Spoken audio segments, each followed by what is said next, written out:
Olá, gente, bom dia. Já está no ar o Estúdio Sat desta quarta-feira. Obrigada a você que desde cedo está aí acompanhando a programação do Amazon Sat, viu? Muito obrigada pela sua companhia. Hoje no Estúdio Sat a gente tem muitos assuntos relacionados à saúde. Você já pode ficar aí acompanhando a gente, mandando mensagem de texto, mandando WhatsApp para 92 Código de Manaus, 981 11 45 12. Obrigada a você também que está acompanhando aí pelo Facebook, as nossas redes sociais e também à tarde, a partir das 15 horas, que tem a reprise do Estúdio Sat. Muito obrigada, viu, a você que está aí nos acompanhando. Agora nós vamos falar sobre câncer de testículo. Alguns homens não apresentam qualquer sintoma e a doença pode ser diagnosticada durante a realização de exames para outros problemas de saúde. E para esclarecer dúvidas a respeito deste assunto, convidamos o urologista Dr. Cristiano Paiva. Dr. Cristiano, bom dia, seja bem-vindo. Bom dia, um prazer mais uma vez estar aqui com vocês. E para falar desse tema, né, super importante e que está muito em voga hoje, né, que é o câncer de testículo, tá? Ele está em voga não é por acaso. Ele é um câncer que acomete o jovem. Ao contrário do que todo mundo pensa, o câncer de testículo ele atinge uma faixa bem jovem, é dos 15 aos 35 anos.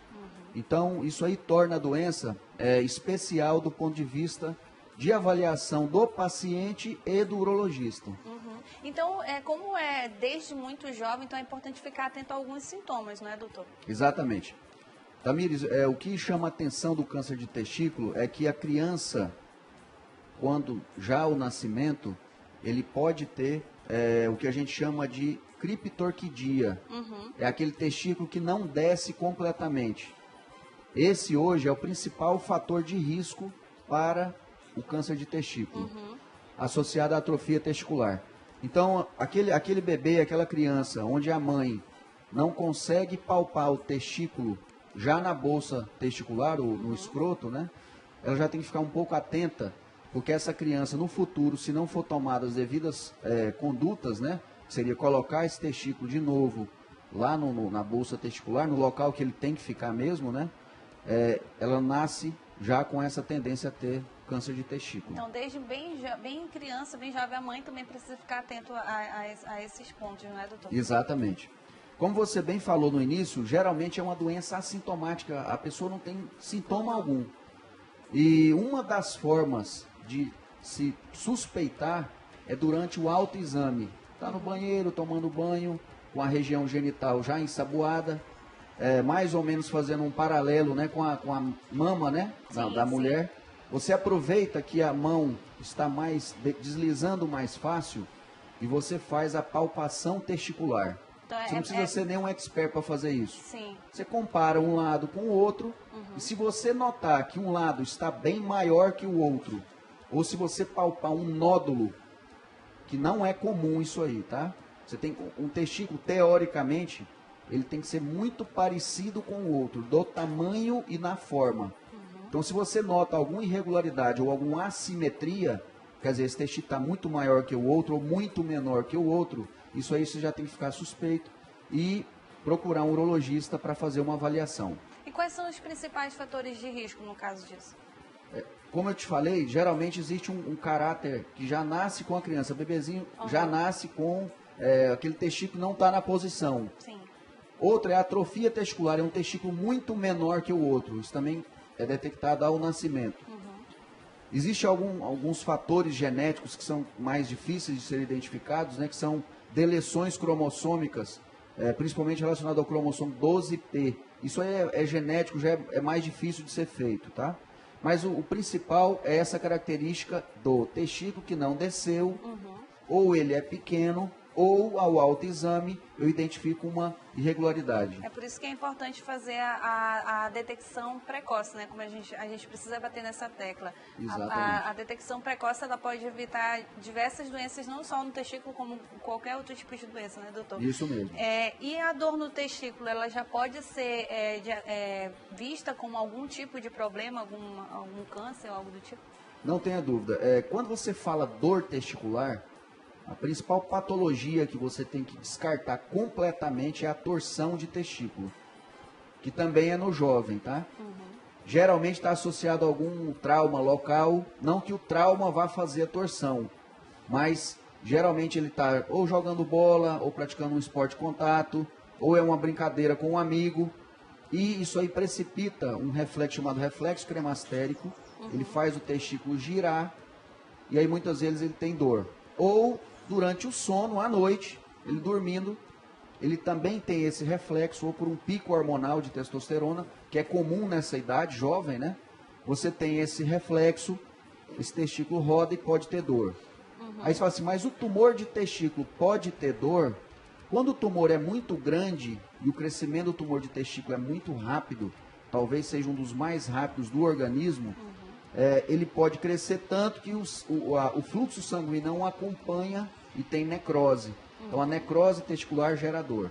Isso aí também desperta atenção. Mas geralmente são tumores grandes. E a bebida alcoólica, ela pode ter alguma relação com isso? Não, dificilmente tem relação. Nem isso aí, nem o fumo. Nem no fumo, né? Isso. Não tem nenhuma relação. E no caso de, para quem tem câncer no testículo, existem tratamentos também que podem ser realizados. Quais seriam eles? Tudo começa quando você faz o diagnóstico, e o diagnóstico ele tem que ser clínico, quer dizer, você palpa o nódulo, você tem que usar um exame. Hoje a gente pode usar inicialmente um ultrassom, é um ultrassom Doppler, para fazer uma avaliação do fluxo, se está regular, se está irregular, se o testículo só tem um nódulo, ou se ele está totalmente comprometido. Porque se ele tiver só um nódulo, permite-se hoje, com segurança, a fazer uma retirada desse nódulo e deixar parte do testículo viável, chamado orquiectomia parcial, que é uma retirada parcial do testículo. Isso aí é importante em termos de fertilidade e também de produção de testosterona, tendo em vista que 90% da testosterona que nós produzimos, os homens, é produzida no testículo. Pronto. O outro exame seria os exames laboratoriais. Existem alguns marcadores que são utilizados para o diagnóstico do tumor de testículo. São eles o beta-HCG, o mesmo da gravidez, a alfa-fetoproteína, e o DHL, que avalia o volume e a extensão da doença. Associado a isso aí, muitas vezes, você pode utilizar a ressonância magnética. Hoje a ressonância tem ganho muita força, né, no diagnóstico, porque é um exame extremamente sofisticado e te dá bases maiores, principalmente quando você vai fazer cirurgias parciais. São aquelas que você tira só o nódulo e tenta deixar o testículo viável. E na questão do diagnóstico, a biópsia ela não é possível ser realizada? Não, nesse caso não, eu vou te falar por quê. Quando você faz a biópsia, no trajeto da biópsia você pode trazer célula tumoral. Então você, no intuito de dar um diagnóstico, você pode até espalhar a doença, e no caso específico do tumor de testículo, isso é muito ruim. Entendi. E a cirurgia, doutor, ela pode deixar algum tipo de sequela? Isso aí é um dado extremamente importante, até porque mexe muito com o psicológico, né?